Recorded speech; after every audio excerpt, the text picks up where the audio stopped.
It was early morning local time when rocket sirens sounded all across central Israel.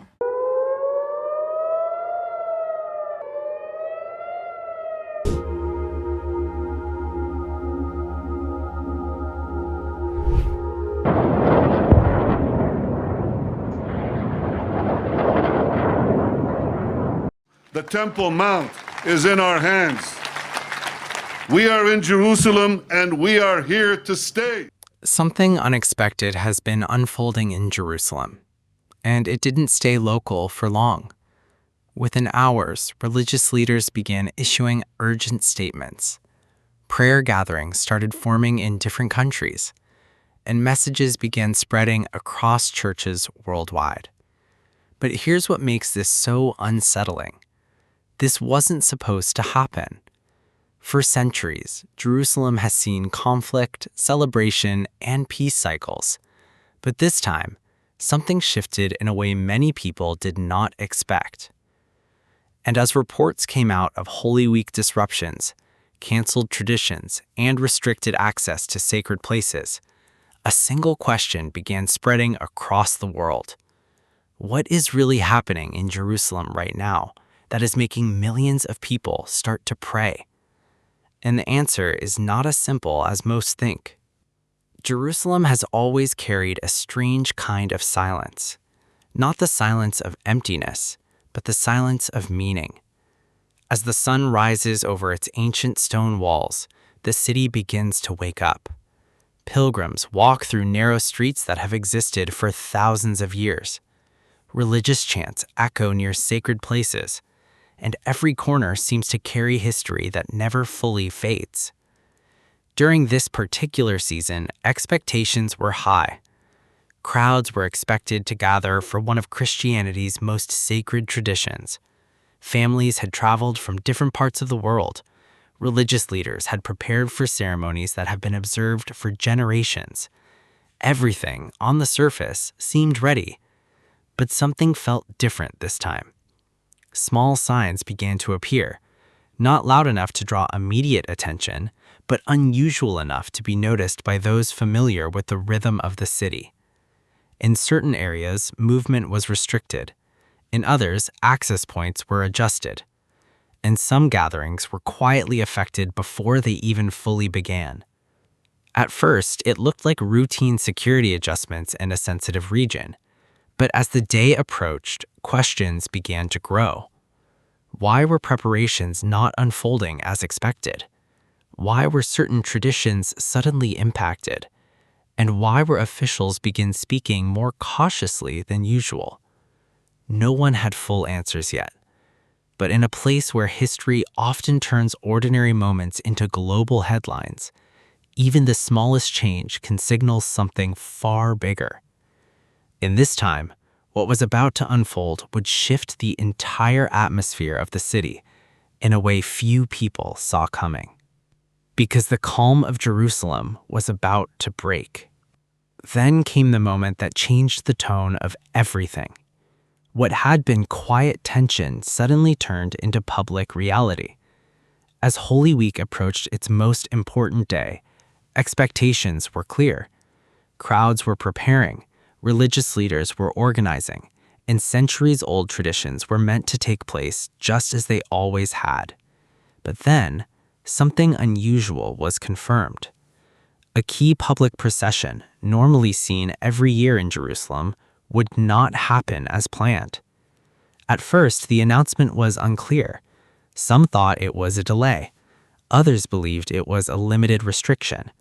But as more details emerged, the situation became harder to ignore. This was not a small adjustment. Don't touch me! What you gonna do?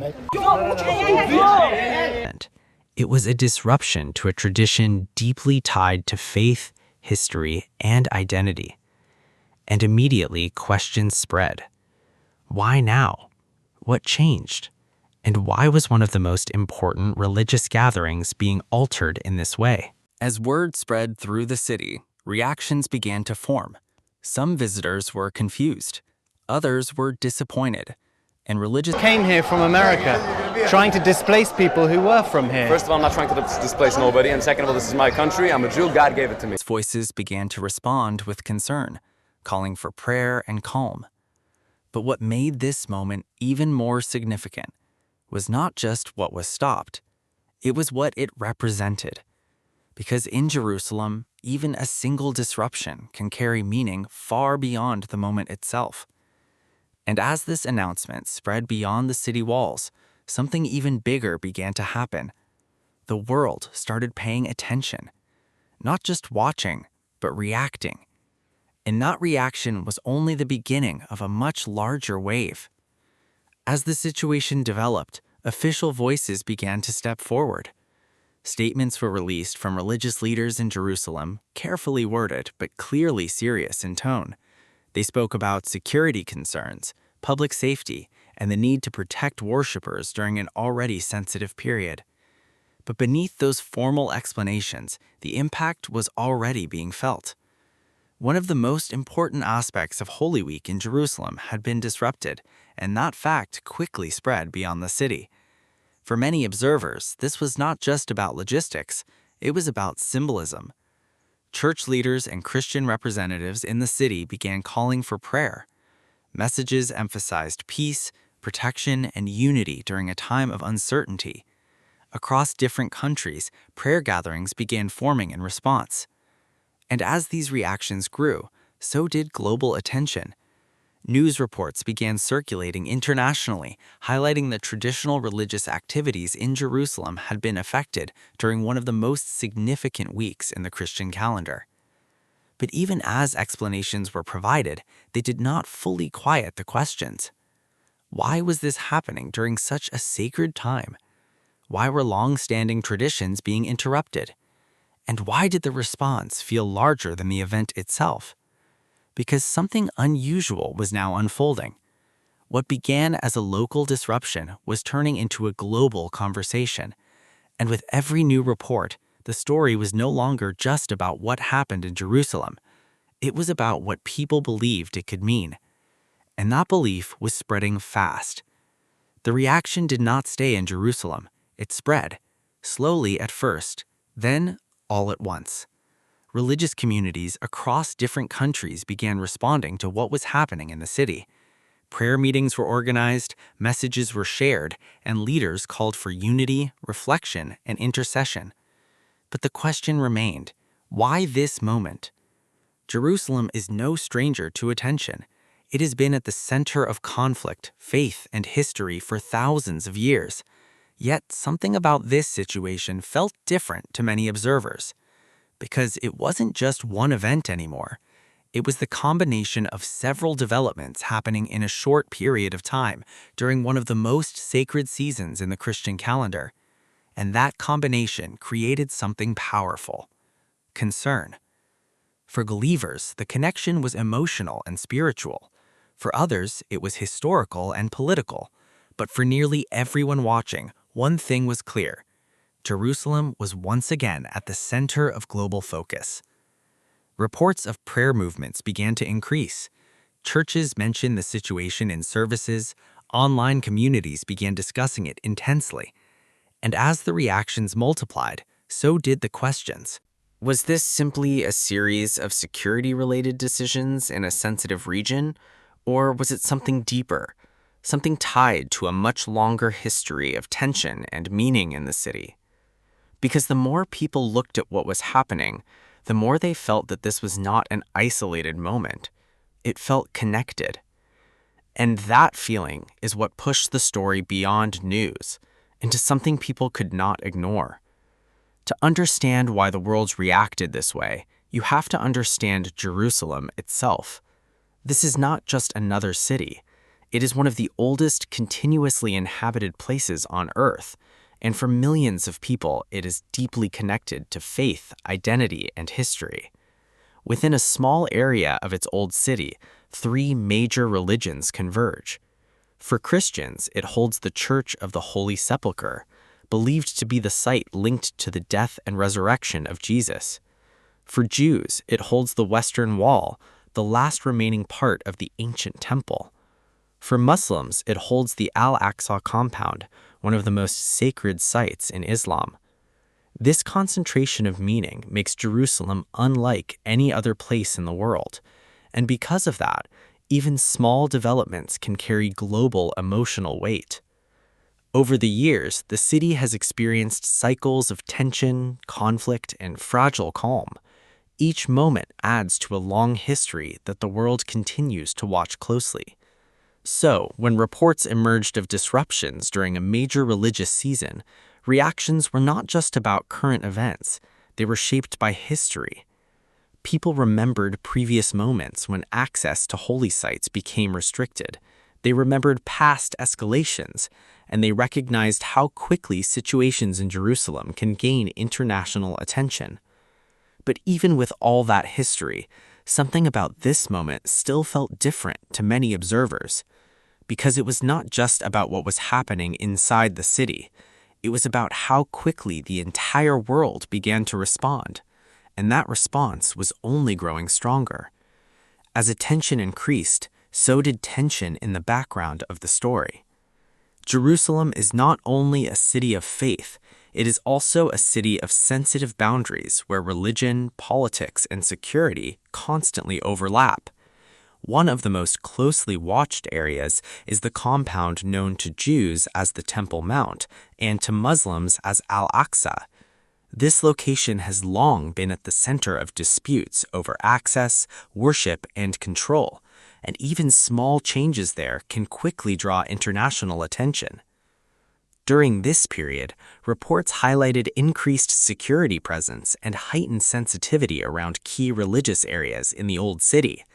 Movements were monitored more closely, access patterns shifted in certain moments, and authorities emphasized caution due to rising regional uncertainty. At the same time, religious and political voices began reacting in different ways, each interpreting the situation through their own lens. For some, it was about safety and stability. For others, it was about access and religious freedom. And for many watching from outside the region, it simply added another layer of concern to an already complex situation. But what made this moment stand out was not just the tension itself, it was the timing. All of this was unfolding during one of the most sacred religious seasons in the city, when global attention is already heightened. And as these developments continued, the story began to shift again, because now it was no longer just about disruptions or restrictions, it was about meaning. And that is where things took a more intense turn. As these events spread online, a second conversation began to grow alongside the news. It was not coming from governments or official statements. It was coming from interpretation, from readers of ancient texts, from religious teachers, from ordinary viewers trying to make sense of what they were seeing. For many Christians, Jerusalem has always carried a deeper layer of meaning connected to biblical prophecy. And when disruptions happen in the city during sacred seasons, some immediately look for parallels in Scripture. Passages in books like Zechariah, Matthew 24, and Revelation are often referenced in these discussions. They speak about conflict, global attention on Jerusalem, and periods of unrest surrounding sacred places. But it is important to be clear. These are interpretations, not confirmations. Some believers see similarities between current tensions and these ancient writings. Others caution against linking modern events too directly to prophecy. And this divide is part of what makes the conversation so intense. Because, on one side, there is history, security, and political complexity, and on the other, there is faith, expectation, and spiritual meaning. As discussions continued online and in religious communities, the question was not whether prophecy was being fulfilled, but why so many people were suddenly talking about it again. What is it about Jerusalem that keeps pulling the world back into these conversations? And why does each new development feel like it carries more weight than just news? The answers are not simple, and that uncertainty is exactly what keeps the attention growing. Even after the initial shock faded, the story did not end. It continued unfolding. Reports kept circulating about ongoing caution in certain areas of Jerusalem. Religious gatherings continued, but under a more sensitive atmosphere than usual. And observers noted that the city still carried an unusual level of global attention during this period. At the same time, the conversation online did not slow down. New clips, discussions, and interpretations kept appearing. Some focused on the disruptions themselves. Others focused on what they believed the events could represent. And many simply tried to understand what was happening step by step. But one thing remained consistent. No single explanation felt complete to everyone. Officials pointed to security and public safety. Religious leaders called for prayer and peace, and international observers continued to monitor developments closely.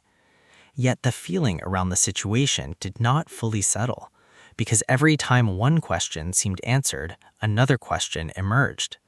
Was this simply a series of security decisions in a sensitive city, or was it part of a larger pattern of tension that often surrounds moments of religious significance? And, more importantly, why did this particular moment capture so much global attention compared to similar events in the past? The longer people looked into it, the more layered the situation became. And instead of fading away, the story began to take on a different shape. Not as a single event, but as something still in motion, something that had not fully revealed its final outcome yet. And that uncertainty kept the world watching. In the end, there is still no simple conclusion. What began as a local disruption during a sacred season in Jerusalem has now become something far larger in conversation, attention, and interpretation. Some see it as a series of security-related decisions in a complex and sensitive city. Others see it as part of a longer pattern of tension that often surrounds moments of religious significance. And for many around the world, it has become a reminder of how quickly events in Jerusalem can capture global emotion. But one question continues to remain unanswered. Why did this moment spread so fast beyond the city itself? Why did it trigger prayer movements in different countries almost immediately? And why does it still feel to so many people watching like something is not fully finished yet? Jerusalem has seen countless moments like this throughout history, moments of tension, moments of peace, and moments that reshaped how the world looked at the city. But this one has left a different kind of silence behind it. Not the silence of resolution, but the silence of waiting. Because even now, developments continue to be watched closely, reactions continue to spread, and interpretations continue to grow in different directions. Whether this was simply another chapter in Jerusalem's long and complex history, or something that carries a deeper meaning that will only be understood later, remains uncertain. But one thing is clear. The world is still watching Jerusalem, and whatever happens next could shift the conversation once again in ways no one is fully prepared for. And the next development may already be closer than people think.